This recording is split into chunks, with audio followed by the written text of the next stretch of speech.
as soon as they print it. So. But it's like a treasure house of Vedanta. It's not really the book to start on because it's not systematic in that way, but it's packed with insights. All right, let's start with the chant. Om Asato Ma Sadgamaya Tamaso Ma Jyotirgamaya Mrityorma Amritam Gamaya. Om Shanti Shanti Shanti. Om, lead us from the unreal to the real, lead us from darkness unto light, lead us from death to immortality. Om, peace, peace, peace.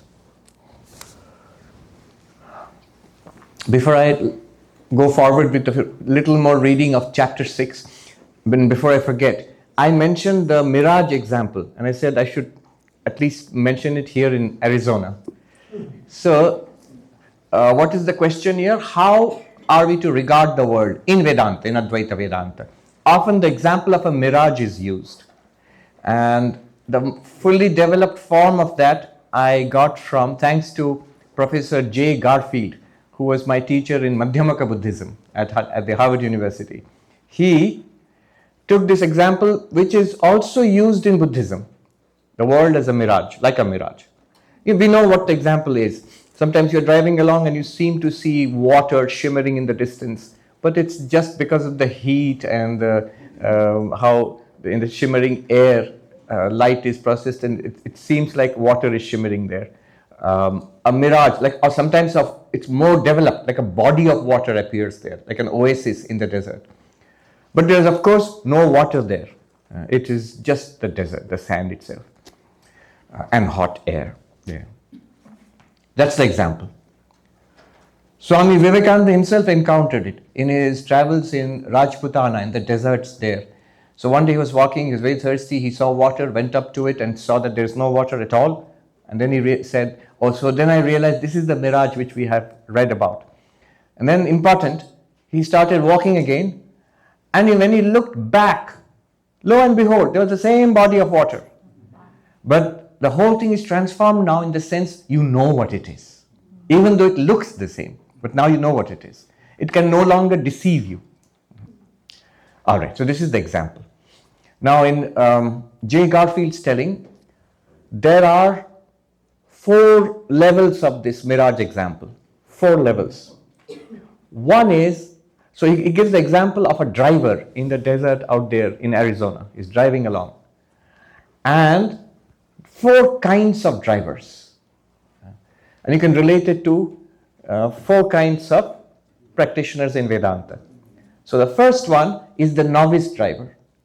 The second one is the educated driver. The third one is the expert driver. And the fourth one is the driver with polarized glasses. The fourth one is something he added. It's not an ancient Buddhist example. They didn't have cars or polarized glasses in those days. 4, the novice, the educated driver, the expert driver, and the driver with polarized glasses. Now what happens? How does the view of the mirage change? The novice who's driving along for the first time sees that shimmering water in the distance, and what does he think? Wow, water. There's water there. There's so much water, blue, shining water. It's lovely. So he thinks, he looks like water and he thinks it's water. He's quite clear about it. That's one. Similarly, the beginner, the ordinary person on the street who is just in the world, what does he or she think of the world? It's a world, it's real. Here are people, here's my life, that's it. What else is there? What my senses are reporting and what my education has given me, that's the reality. This is the life I'm living in. There's nothing more to say about it. Second is the educated driver who has read about mirages. So he drives along, and what is his reaction when he sees that? He says, oh, water, but wait a minute. Isn't this the mirage we have been told about? That it looks very much like water. And I was fooled there for a minute, but it seems to be the mirage which we were told about. We have read about it. I know the physics and optics of it, how the illusion is produced. That's the educated driver. We are like, we study Vedanta, we read, we listen to classes, we think about it, we feel it's true, it has to be true, I like it, I seem to understand it. And so when I confront the world, what is my reaction? It's the world, it's very real, my body very real, my life is very real, but we have been told in Vedanta, it's an appearance in me, the consciousness, and I cannot entirely deny that, but it's like an idea which has been put in my mind. It's something that I've learned. It doesn't feel like it. We are sort of in between, we are caught in between. The third one is the expert driver, is the enlightened one in Vedanta, the Jivan Mukta. What does the expert driver do? When he's driving along and he sees that, and what does he think? Straight away, it's a mirage. Yeah, it's a mirage. He doesn't think it's water. He doesn't think it looks like water, but it must be that mirage I read about in the book. No, he says it's a mirage. The enlightened one sees this world and says it's an appearance in Brahman. It's Brahman appearing as the world. There's only one limitless reality, which is existence, consciousness, bliss. And here is the world. Yes, people and things and all of that, activities and so-called insentient objects, all are one limitless consciousness. And this is obvious to that one. In the midst of all activity. We chant, Brahmarpanam Brahmahavi, Brahmagno Brahmanahutam, Brahmaiva Tena Gantavyam, Brahma Karma Samadhina. Bhagavad Gita, chapter 4, verse 24. There it says, the old Vedic ritual, the fire is kindled, and the priests pour the oblations in the accompaniment of the chanting of the Vedic mantras. So clearly there is a fire, there are priests, there is the spoon, the ladle with which the offerings are being poured, there are the offerings, there is the fire, and there is the chanting. But the Gita, Sri Krishna says, Brahmarpanam, it's not a ladle with which offerings are being put, it's Brahman. It says the ladle is Brahman. And Shankaracharya explains there, the ladle is Brahman in what sense? He says it's not a ladle, it looks like a ladle, it walks like a ladle, it talks. No, okay, I'm exaggerating. But it is Brahman. It's not a ladle, it's Brahman. It's not a spoon, it's Brahman.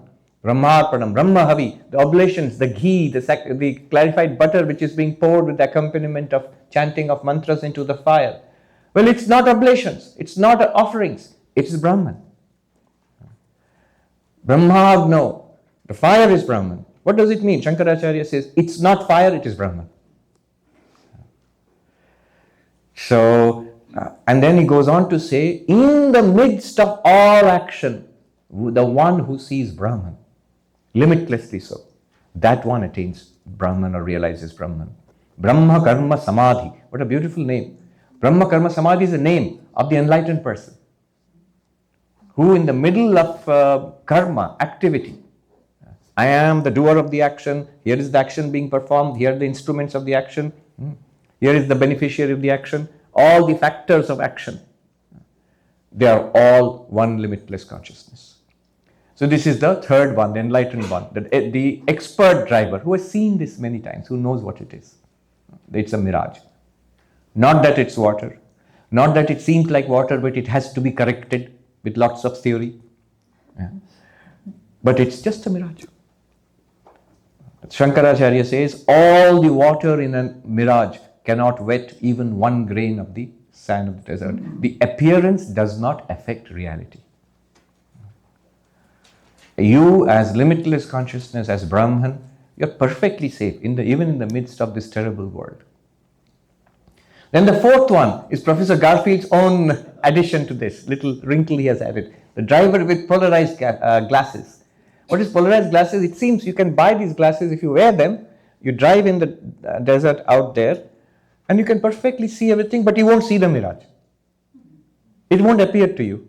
It's something to do with the optics of the glasses. It doesn't appear anymore. Similarly, this is the state of the yogi who is in samadhi. The world does not appear at all. Neither real world nor appearance of a world. Just your pure consciousness, you are immersed in nirvikalpa samadhi. It's a good point to make. That experience is also there. Okay. So this is the mirage example, and 4 kinds of persons. Drivers, 4 kinds of practitioners. We are unfortunately caught in that hard, difficult situation of being just like anybody else, at the same time having all this cool knowledge, philosophy. Running. Vivekananda said, what? This 10 tons of theory, 10 tons of tall talk. An ounce of practice is better than 10 tons of tall talk. We have all sorts of theories, Vivekananda said, running riot in their brains. Yeah. So, but we have to go through these phases. In Panchadashi, Vidyaranya Swami, he says, this world is regarded in 3 ways, depending on the perspective. Vastavi, Anirvachaniya, Tuchcha. For the enlightened one, this world is Tuchcha, as if non-existent. It appears, but it's Brahman only. And for the ordinary person in the world, Vastavi, very real, very real. There's no way out of it. You have to contend with this. And then he says, for the spiritual seeker, the one trained in Vedanta, who studied Vedanta, the in-between, poor fellow, that's us. Anirvachanya, he says, for the reasoning person, the philosopher, the one who is thinking about it, one who is equipped with Vedanta, it cannot be described as ultimately real, nor can it be dismissed as unreal. This is Jagat Mithya, the falsity of the world. Yeah. Tuchcha, Anirvachaniya, Vastavi. Okay. Now let us go ahead.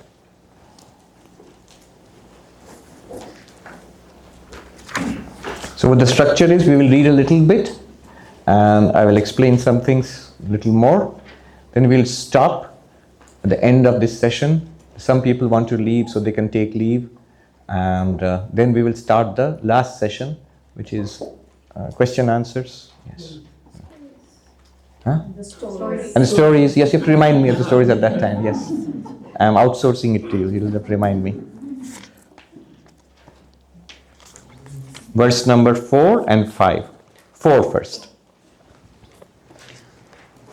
Nirihosmi nirashosmi, nirihosmi nirashosmi, khavat swasthosmi nispriyaha, khavat swasthosmi nispriyaha, shantosmi, shanto asmi aham rupo, Shanto asmi aham ruposmi, Shanto asmi aham ruposmi, Shanto asmi aham ruposmi, Chirayo achala sthitaha, Chirayo achala sthitaha. I am free from asserting any effort regarding worldly matters, niriha, free from the thirst for the sense objects, nirasha, established in the self, or pure like the sky, swastha, bereft of hankering or free from longing for worldly objects, nispriyaha, calm or tranquil-minded, shanta, and disinterested in the objects of color, taste, and so forth, arupa.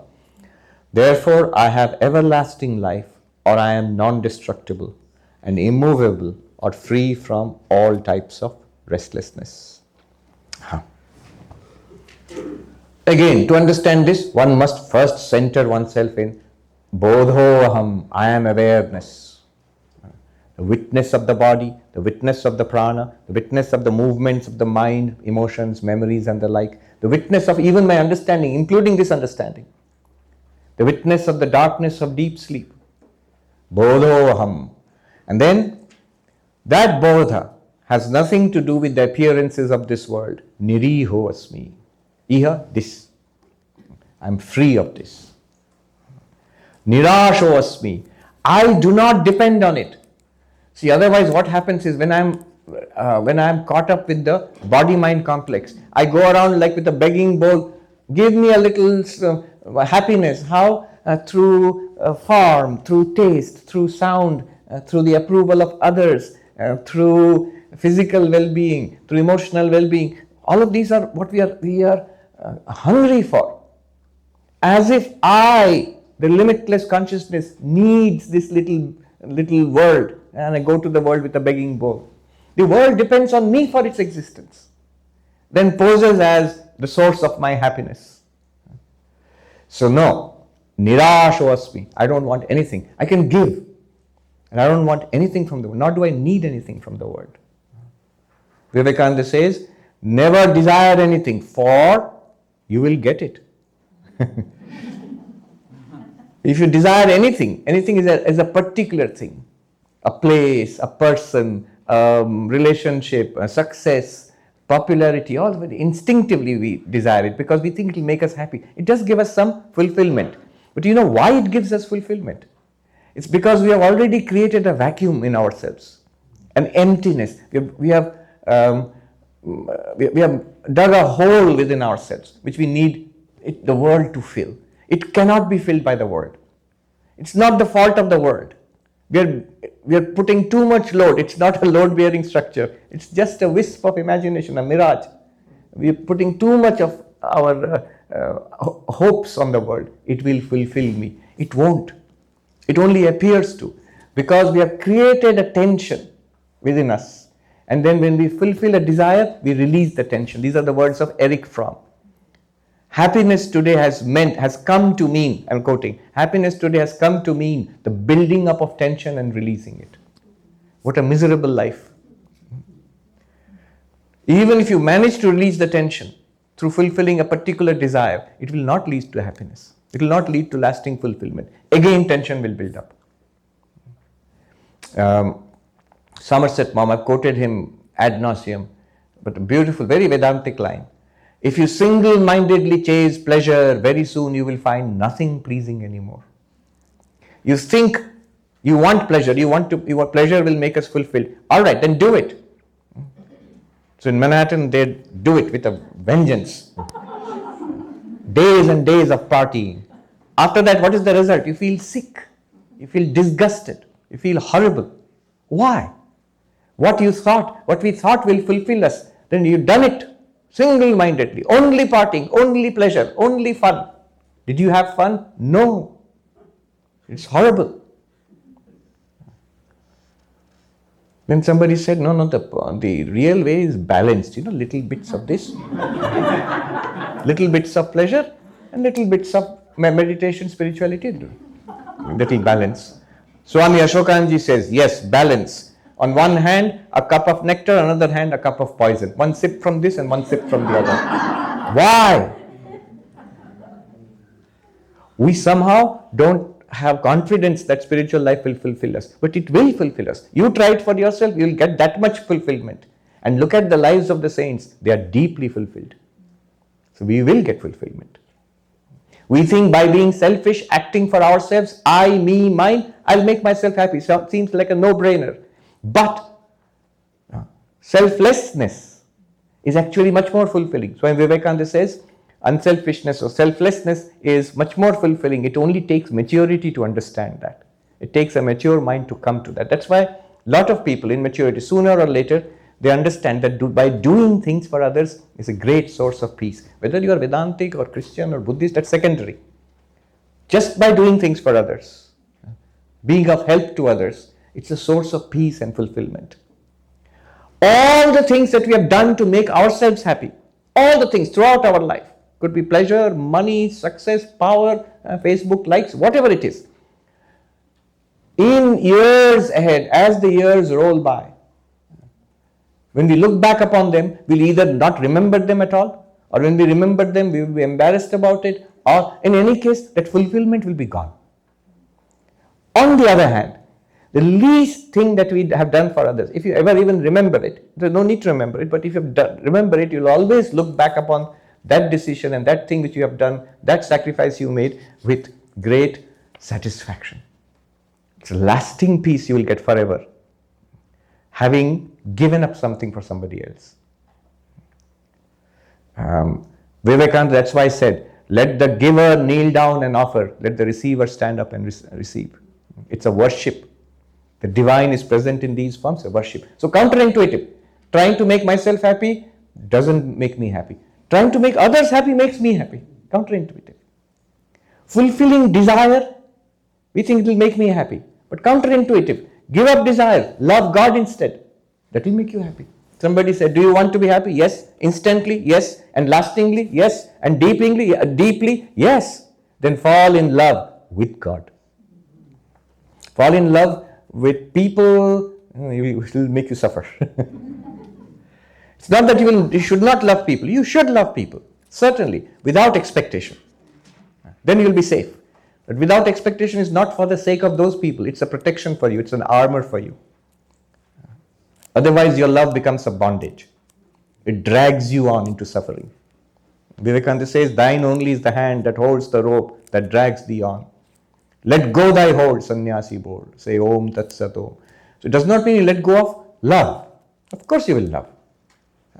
So desire, bhakti, devotion, not desire. Counterintuitive, but makes you happy. Another thing, distraction. It's a world of distraction. If I continuously have my phone and there is TikTok. So attention spans declining faster and faster and faster. Somebody said, why are you against, all you older people are against TikTok? What's wrong with it? Nothing wrong with it. But the thing is, attention span is so small. The price I pay for loving the TikTok format is that I will lose my appetite for the other format. The sharp decline in reading of books.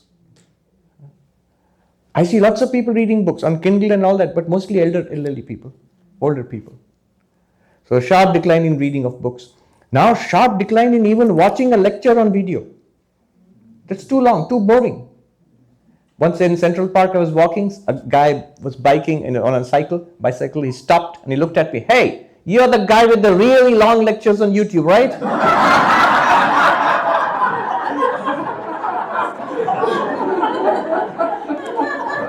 I said, guilty as charged. But that distraction does not lead to fulfillment, does not lead to enrichment. I strongly recommend this book, Flow, by Mihai Csikszentmihalyi. He was a psychologist who passed away just a couple of years back. Wonderful work on attention, long before it was such a big problem. For the last 40 years, 40 to 50 years, he's been working on attention and on concentration. And so very instructive, especially in this day and age. What is the takeaway? We think by distraction, going from one thing to another thing to another thing, we'll be happy. But at the end of it, we are neither happy nor enriched. Life feels more disintegrated. It leaves a bitter taste in our mouth. But then he says, focused work, study, anything that you do with a higher purpose and focus over a long period of time, it is deeply enriching. Concentration makes you happier, not distraction. Counterintuitive.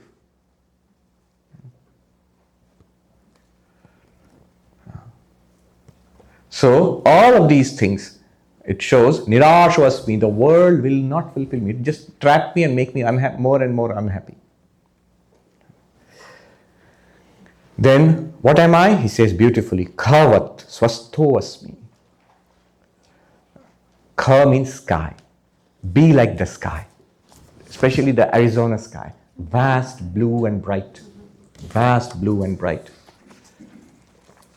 There's a technique in Kashmiri Shaivism, Vijnana Bhairava, the luminous sky meditation.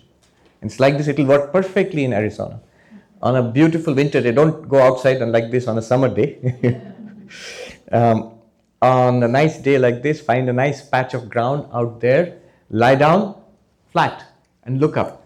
This vast blue cloudless sky is rare. I mean, at least it's very common here, nowhere else. I was saying such brilliant, beautiful weather. We are lucky to have. And our revered Mataji, Akhanda Pranji, told me, we are always having good weather here. So, you lie down there. This is the meditation. You lie down there.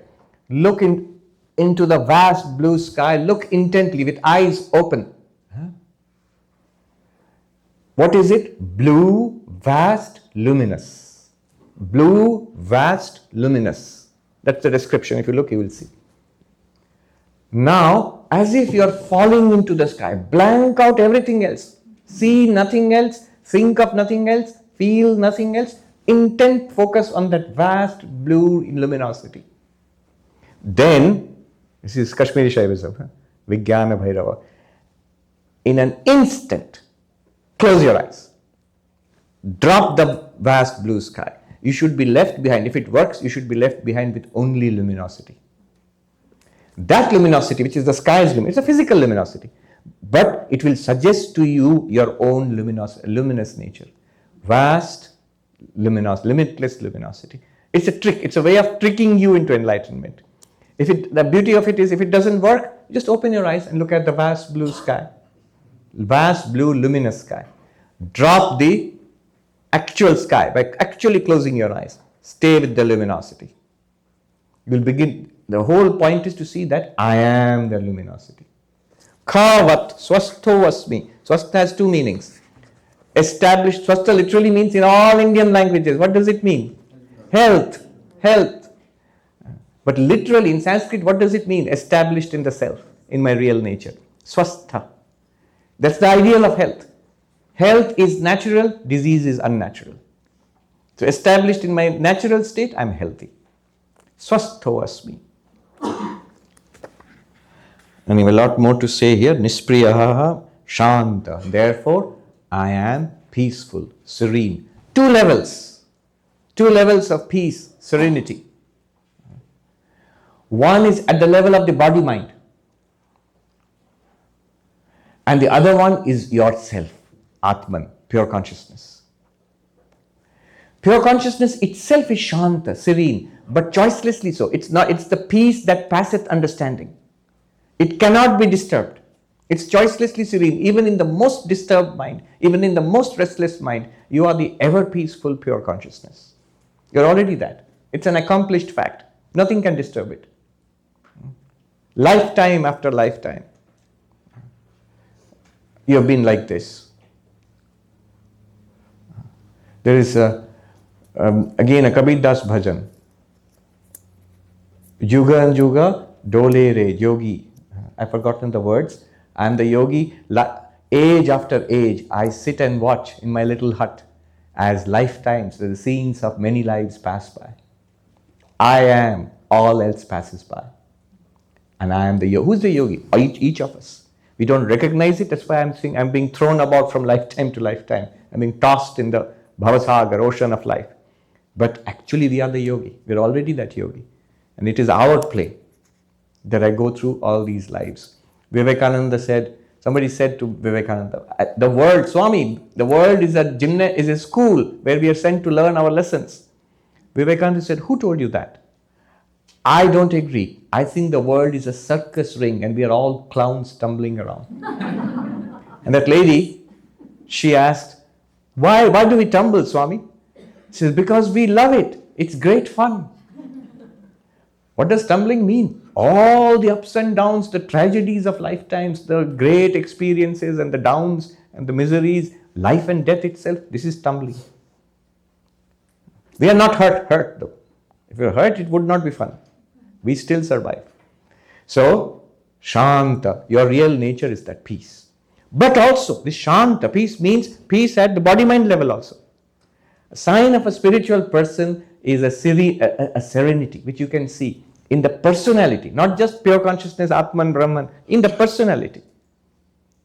Great peace of mind. And you go near, a genuinely enlightened person, you go near, you will feel the peace. You will feel the upliftment. You will feel the purity. It's like bathing in cool, fresh water. In India, cool water, not in cold climate. In India, when you feel hot and sweaty, a dip in the cool Ganges is very refreshing. It's like presence of such an enlightened person is like that. So they are in deep peace themselves and they communicate it to others around. In their presence, you will feel it. I have felt it in a few cases, in just being present. They don't have to talk about Vedanta or even pay attention to you. Just hang around them, you'll feel it. I have seen even the whole ashram being uplifted by the visit of a very great Swami. The kind of a joy pervading the whole ashram. Clearly you can see, it's an ashram, it's a monastery, it's already a holy place. Clearly you can see the day he left and went elsewhere, it's like a light switch being thrown, lights out. Just back to what we were earlier. So it's the presence of that person. Great peace of mind. Even down to our body level. Revered Swami Bhuteshanandaji, the 12th president of our order, he said, do this. If in the midst of great stress, a very simple thing you can all do. A simple trick, but one can all do in the middle of being hurried and under pressure. Even if it's not there outside, you feel it internally, you feel under pressure and troubled. He says, slow down. Everything that the physical action that you're doing, do it much more slowly. For a while. 1 minute, 2 minutes, you will feel much better. Slow down. Externally. He practiced what he preached because he was very slow in everything. Slow in very calm and deliberate and slow. And I have so many stories about him. One of the Swamis who attended to him, Swami Bhuteshanji, who was at that time 97 or 98 years old. And in his light reading, he used to read Reader's Digest. And this young Swami, he told me the story. He said, I went to him, Swami, you must come and see. This latest issue has this story and that story. These are wonderful things, they are there. Please read this. The Swami said, I'll read it. Let me finish the earlier issues. So, but Swami, you're 20 years behind it. No, I will read at my own pace.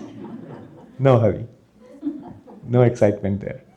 Mark Twain said, when he was told to hurry up, Mark Twain said, I have only 2 speeds, this and slower. Shanta, be peaceful. One of the preconditions of spirituality and the end result of spirituality is peace. To begin with, one must try to be peaceful, and the end result also will be lasting, choiceless peace. The result, he says, Chirayu. Chirayu literally means long-lived. I mentioned that great Swami who was blessed by his Guru. What a simple and sweet blessing.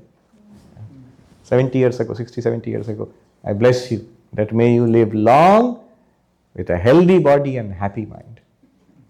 True, 96 years old. Chirayu. But it does not mean Chirayu in that sense, living long. What it means is you are eternal. Physical life of the body is secondary. It's good if you live long, but also good if you finish your work in this world and you're ready to go. Vivekananda said, I've done what I had to do and I'm ready to go.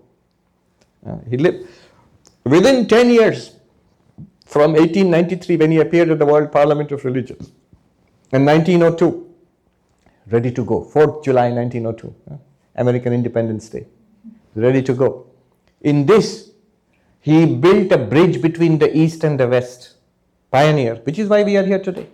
And so much of Vedanta, Yoga, not only within Hinduism, Buddhism, Sikhism, so many traditions and techniques and masters have flowed over that bridge from India to the West. He built that bridge single-handedly.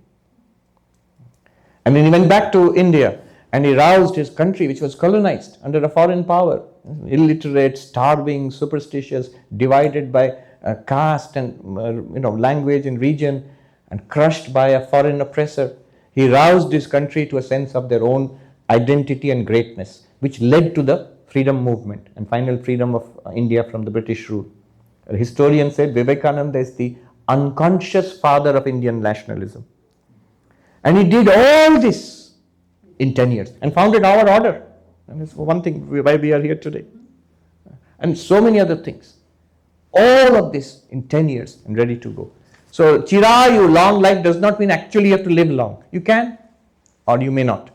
The thing is, as Atman, as pure consciousness, my life is eternal.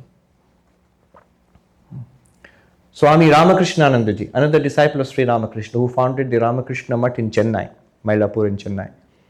So Sister Devamata is an American lady who went from the United States to visit India, and she met some of the disciples of Sri Ramakrishna, including Swami Ramakrishnanandaji in Chennai. And she records this in her reminiscences. So when I heard about these struggles, very great struggles which Ramakrishnanandaji had to undergo in his monastic life, so much suffering, I felt sad. Why does such a saintly person have to suffer? Why does such a saintly person have to suffer? I told him, Swami, why do you have to suffer? Why did you have to suffer so much? And Swami was astonished. He said, what are you saying? My true life is eternal. I am immortal. Let the Lord play with this little life as He will. I am happy with it. Vivekananda also writes, for what am I? I am, always have been a tool in her hands of the Divine Mother. So, Chirayu, Achala Sthita, and this I am firmly established without any possibility of being shaken from it. Number 5, important verse. Chideva panchabhutani, Chideva panchabhutani, Chideva bhuvanatrayam, Chideva bhuvanatrayam, Vijñātam adhunasmi. No. Vijñātam adhuna samyag. Vijñānam adhuna samyag. Aham eva chideva hi. Aham eva chideva hi. Chideva panchabhutani, Chideva bhuvanatrayam, Vijñātam adhuna samyag. Aham eva chideva hi. Now I have come to realize the truth entirely. Verily the 5 elements like space, visible space and the rest, the 3 worlds are Brahman in the form of consciousness, and I am also none other than Brahman of the essential nature of consciousness. Here is that footnote which I referred to earlier from the commentary to the Advaita Siddhi. Okay. What is he saying here?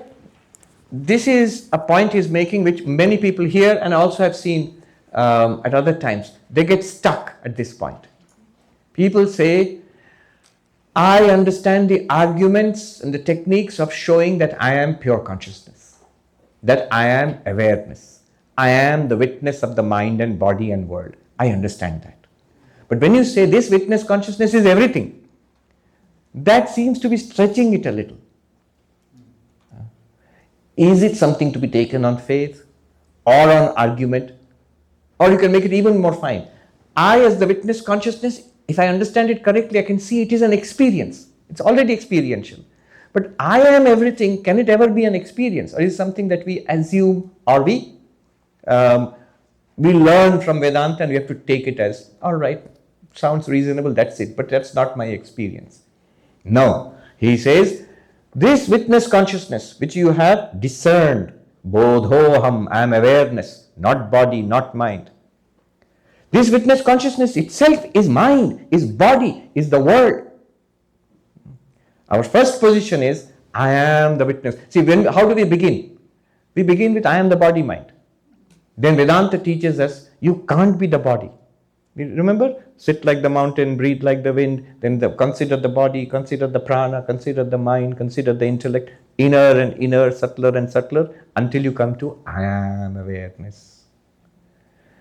Then what? I'm aware of what? I'm aware of mind, prana, body and the external world. Yes, I am separate from it. I am pure consciousness. I understand that part. And when I understand it, I begin to see it is also experiential. That also I begin to see. But then what appears to me? The universe appears to me. Earlier, the margin between me, the boundary between me and the universe was my own skin. Inside this skin, I am. Outside this skin, the Upanishad says, nakhagra, till the tip of my nails, I am. Beyond that, 1 millimeter, not me. Other. So this world is there, made of the 5 elements. Vedanta says, the world is made of 5 elements, your body is made of 5 elements, your mind is also made of subtle 5 elements. So, okay, I am the witness of the world made of 5 elements, body, mind, world. So, but these 5 elements are also you, the pure consciousness. Chideva panchabhutani. Chideva panchabhuta. The 5 elements are nothing other than consciousness. Just as whatever appears in the dream is nothing other than you, the dreaming mind. I will dive a little deeper into this. Let us see if it helps. And the universe made of 5 elements. If the 5 elements are pure consciousness, the universe is also pure consciousness. Just appears as an object to yourself. Through the power of Maya. Appears different. That beautiful song, Ram Niranjan Nyarare. Anjan Sakala Pasera. Maya has projected everything. But here it is being said that everything, that Maya is also you. It's not anything different from you. We distinguished it in order to realize I am consciousness. Having found ourselves as consciousness, now we establish oneness. Let me give a subtle argument, see if this works. We can be approached in many ways. One new way, let me give you.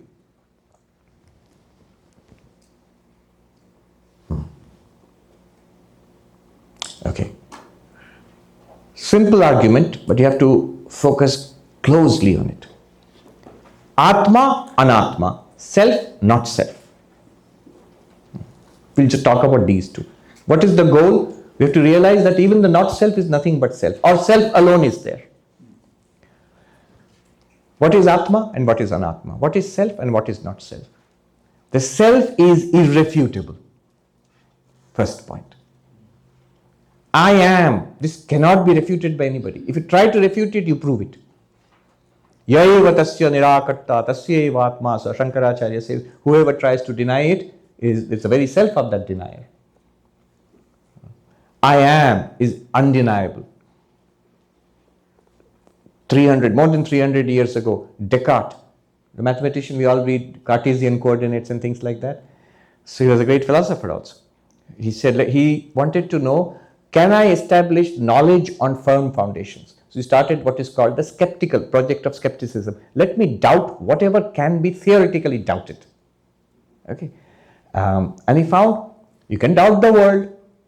It could be a dream, could be the Matrix movie. More and more it seems to be like that, the Matrix movie. Elon Musk certainly believes it's true. So he said it's probable, literally means in that sense. In probability, this world is a simulation based on a paper by Nick Bostrom. So, I, however, cannot exist, that cannot be denied. That was Descartes' conclusion, very famous conclusion in philosophy, Western philosophy. Cogito ergo sum. I think, therefore I exist. Even to deny, even to question my existence, I prove my existence because I am the one who's questioning. Now, Vedanta starts with that and it shows what is the nature of this irrefutable I am. And it shows us in step by step, it can't be the body, it can't be the prana, the mind, the intellect, and so on. It must be awareness. It must be consciousness. Logically and experientially also, we come to see that, see it for ourselves. Again and again in Krishna says Bhagavad Gita, Yo pashyati sapashyati. One who sees, he truly sees. We see now, I must be awareness. I exist undeniably, irrefutably, I must be awareness. Okay. Now what about this world, which now includes body and mind and intellect and all that? What about it? Anatma. What is the status of Anatma? Where do you experience? So what is the world? It is something that I experience. That also cannot be denied. I, the irrefutable consciousness, I experience the world. Where? In consciousness. And is the world always there? No. It comes, it goes, it appears, it disappears. It's like something in waking, something in dream, and almost like nothing in deep sleep.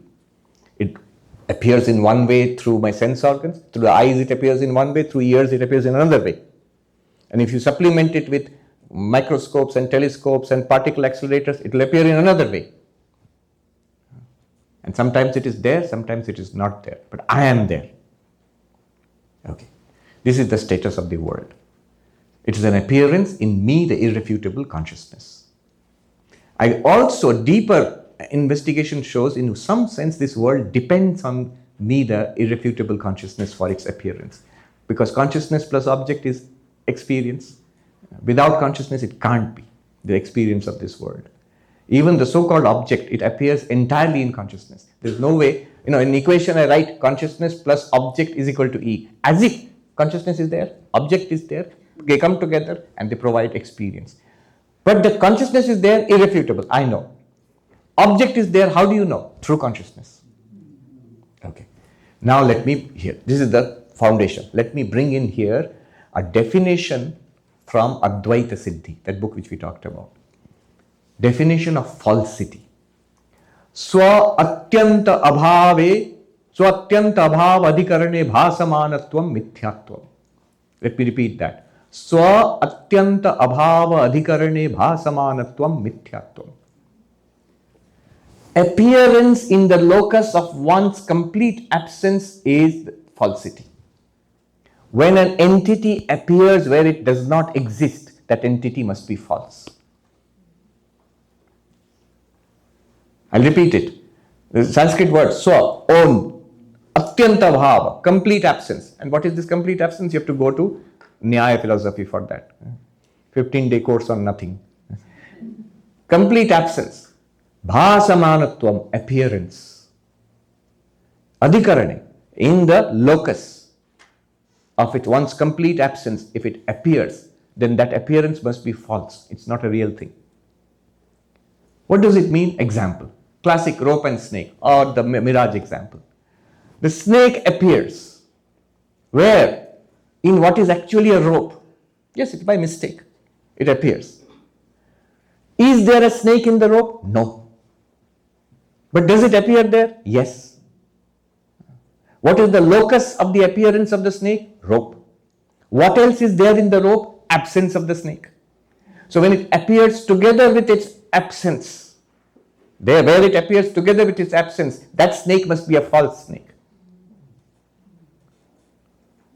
Go over this definition. It's a subtle and powerful definition. What is the definition of falsity? Because you're trying to prove the world is false. The definition of falsity is appearance in the locus where it is absent. So you see something where it is not. Now apply it. Where do you see the world? In consciousness. In consciousness, are there trees and snakes and sky and earth and retreats? And no, in consciousness there is only consciousness. Even in the mind. See, we're seeing so many things. I see people and chairs and carpet and light and sky. But I see them all through the eyes. In the eyes, there are no carpets and chairs and people. Only light comes to the eyes. By the time this world comes to the eyes, it's only light. And by the time it goes to the brain, it's only electrical impulses. Jumping from axons, dendrites we read in school. And by the time it comes to mind, it is only chitta vritti, perception in the form of a movement of the mind. And by the time we experience it, it is only consciousness. In consciousness appears the display of this world. In consciousness, there is no world. There is only consciousness. Therefore, the world which appears in consciousness, by definition, must be false. False means it is not a separate real entity. Not being a separate real entity, therefore, it cannot limit consciousness.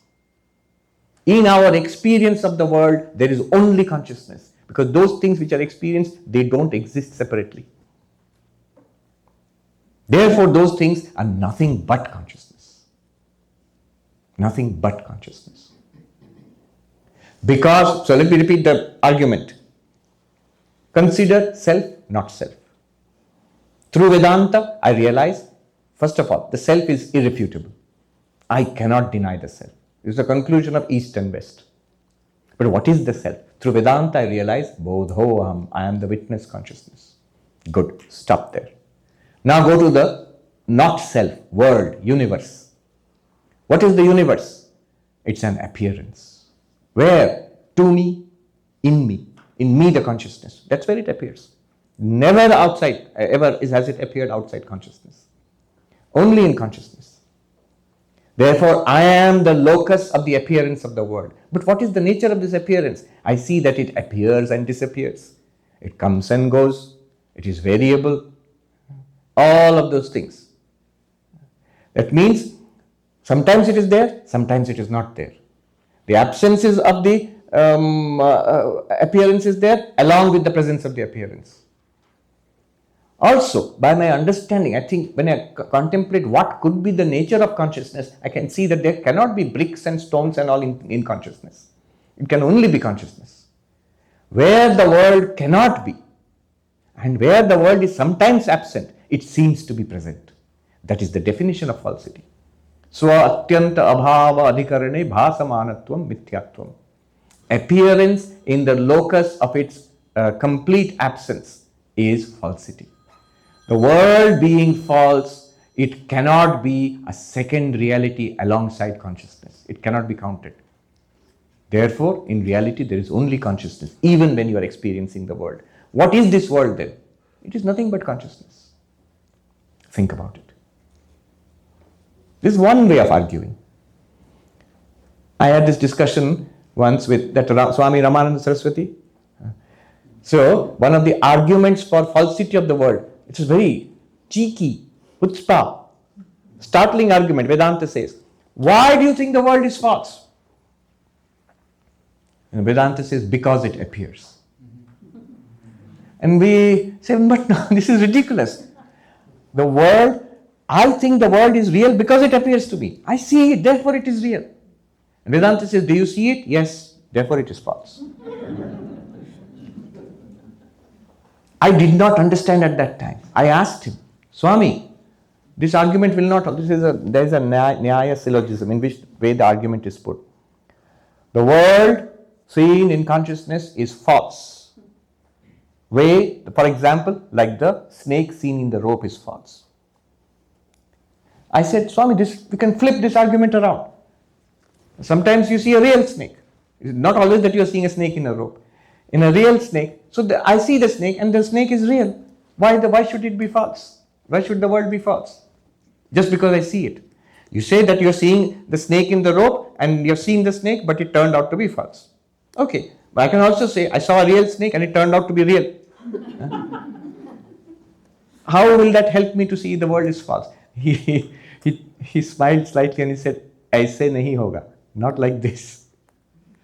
Then he asked me to think it out. He left it to me. I worked it out for myself. It came very soon. I was reading Vedanta text just a few days later in the Haridwar in Kashi, in an ashram library, and then it struck me. Oh, it's straightforward. What do you mean by when you say I'm seeing something, hearing, smelling, tasting, thinking of something? What is an object? An object is always an object to consciousness.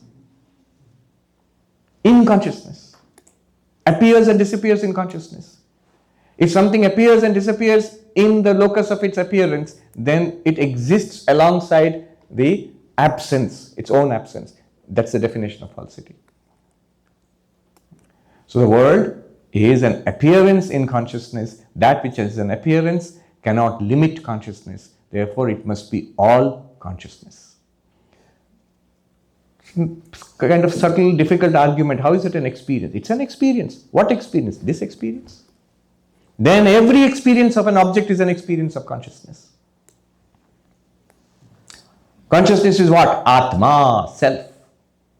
What is the world? Brahma. Existence, consciousness, place, appearing through Maya. What is our experience? Brahmatma. I found it in one place in Hindi, new coinage. You're seeing Brahmatma. Atma, which is Brahman. This is the experience of the world. It is Brahmatma.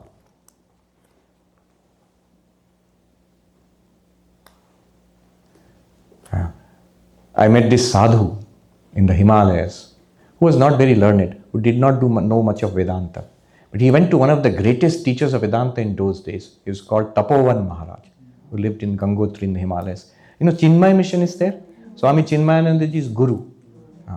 His guru was Shivanandaji, but also Tapovan Maharaj was the guru, Shastra guru, from whom he learnt Vedanta. All of what he taught later on is an expansion upon, elucidation upon the core teachings which were given by Tapovan Maharaj. This teacher was such a great teacher of Vedanta. He never gave initiation to anybody. He never gave monastic vows to anybody. He said, only listen to Vedanta, you'll be enlightened. And one thing he did, he guaranteed enlightenment. But conditions were harsh. You have to be a monk. Nobody else is accepted. Then you have to beg for your food. And you have to find your own cave or hut to live in. And all you get in those extreme harsh cold climates, all you get is 2 classes a day. No question answer session. He will speak, you will listen, then you go back to your cave. One person asked him once, he waited, hung around after the class, some question. And after hearing the question, that Swami was a very grim character. He said, Jaiye manan kijiye brahmachari ji. Go back, oh brahmachari, oh novice, go back to your hut or cave and manan, think it over. No answers. That way you come to your own answer. Actually, all the elements of the answers have been provided to you. And you are now capable of cooking. The elements of the spices and the rice and the cooking pot, everything has been provided to you. You are capable of it. Cook it yourself. And you do get the answers. So but one exception was this Swami Sundarananda, who was not highly educated, who was not, up to speed, as you might say. He came, he had heard one of the greatest teachers of Vedanta lives in the Himalayas, so he ran away as a schoolboy from his home in Andhra Pradesh, and he hiked all the way to the Himalayas. He fell sick, he was treated in our hospital in Kankal. That's why he told me that I love your order because they helped me when I was a sick young boy. They treated me, nursed me back to health. Anyway, he walked all the way up to Tapovan Swami and stayed with him. And the Swami said, "What will you do here? You can't understand what I'm teaching. Not up to speed." And he told me himself, I said, "I like you very much. I want to stay with you. I will do all the work here. I'll clean and cook and whatever has to be done. Just let me stay with you. I'll take care of you and everybody else." And that's what he did till the end of Tapovan Swami's life. He would sit and listen. And Tapovan Swami prescribed some special sadhana for him because, apart from the usual classes. He said, Swami told me, I still remember sitting there in that little cottage, the towering mountains, glaciers running down from the top, the Deodar forest and the Ganga roaring past beneath our feet, long, hundreds of feet, 100 feet below. And he said, my guru told me, right there in that ashram, sitting there, Pashya devasya kavyam yona jiryati namamara. That is from the Rig Veda. Look upon the poetry of the Lord, which neither decays nor dies. What is the poetry of the Lord? The Himalayas, the sky, the Ganga. Let these be Brahman for you. And he quoted from Kabir again. Khule nain dekho sahab ko. With open eyes do I see my Lord. Do I see my beloved? With open eyes. How does it become possible? This Brahmatma. This realization that what appears as the world is appearing in its locus, consciousness, which I am, is appearing in me along with its absence. That is the definition of falsity. Therefore, I am consciousness alone, including all of this. Brahmatma. And what will be the result of seeing God with open eyes? Another sadhu, I will quote again in Hindi and then translate. Very beautiful, I can't forget. So what is the result of all of this? What do you get? What do you see? In Hindi. तो देखो महात्मा जी, कहीं कोई मृत्यु नहीं, कहीं कोई जड़ता नहीं, कहीं कोई दुख नहीं. So, O monks, see now, consider, there is no death anywhere. For your existence itself, Brahman, Sat, there is no death anywhere. No jadata, which is darkness, non-consciousness, insentiency. What even appears as an object of consciousness, that's also sentient because you are it. Or finally, there is no sorrow anywhere. There is no grief or sorrow anywhere. It is all fulfillment, all light. This is it.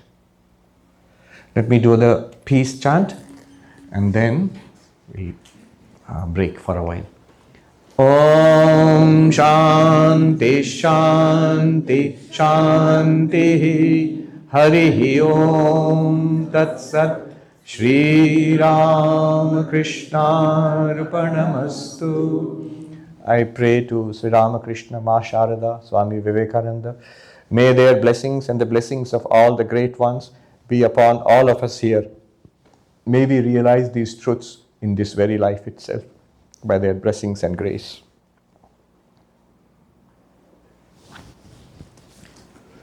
So what do we do now? Yes. Stories. Do you want to take a break? And if those who want to leave, there will be some who want to leave actually. So let's take a short break. Yes, some of you want to give the the donations. You can give it there actually.